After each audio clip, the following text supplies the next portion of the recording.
support this pardon of the former Honduran president? I'm not familiar with the facts or circumstances, but I think what's telling here is to try to imply that somehow President Trump is soft on drug smuggling is just ridiculous.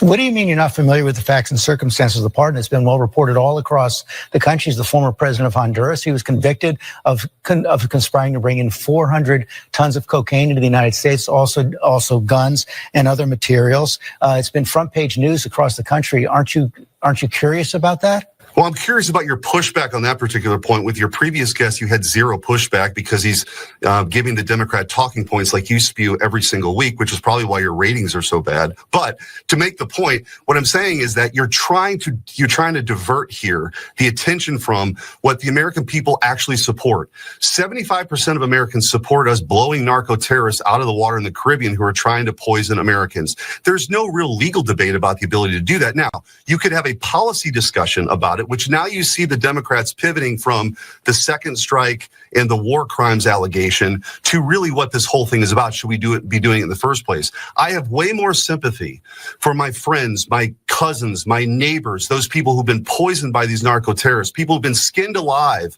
by these cartels that they bring people to the United States than I do for these narco terrorists. I mean, that's just the reality of the situation. So there's legal justification for it. He's doing it. We do have more of a focus on our interests now in the Western Hemisphere, and I'm thankful for that. Do you support the pardon of the convicted drug smuggler or not? George, like I said, what we're talking about here are the narco terrorists poisoning Americans. This attempt to try to focus on a pardon is classic because you've lost the debate now on the narco terrorist question. Because at the beginning of the week, you had Democrats actually on camera saying you should disobey orders. That's what Senator Kelly and Slotkin were saying. You should disobey orders. And then they went so far as to say that if you don't do that, you might get prosecuted down the road. It's hard to sort of overstate how problematic that is for the chain of command and what it is for a military.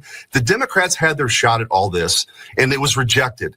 They wanted to have DEI struggle sessions in our military, transgender surgeries, recruitment was way down. The fact is, under President Trump and now Secretary Hegseth, recruitment is sky high, morale is sky high.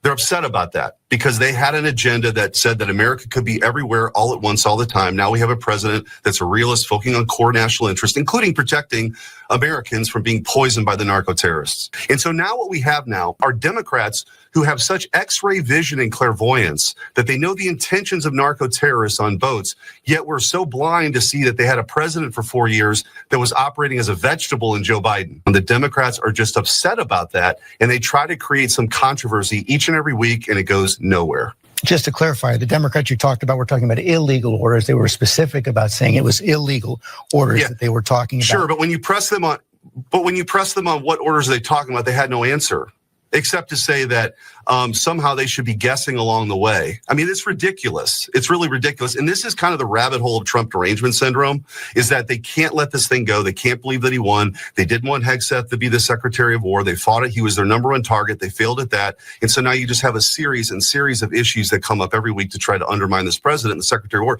And it's not working. They're going to carry out their mission. They executed another strike of a narco terrorist just this past week. Those will continue, and they're completely authorized. I reviewed the 40-plus page memo by the Office of Legal Counsel. There's JAG officers in these rooms, George, every time there's a strike. So again, the narrative at the beginning of the week that this war crimes, that's clearly fallen away. And now the Democrats are peddling another lie.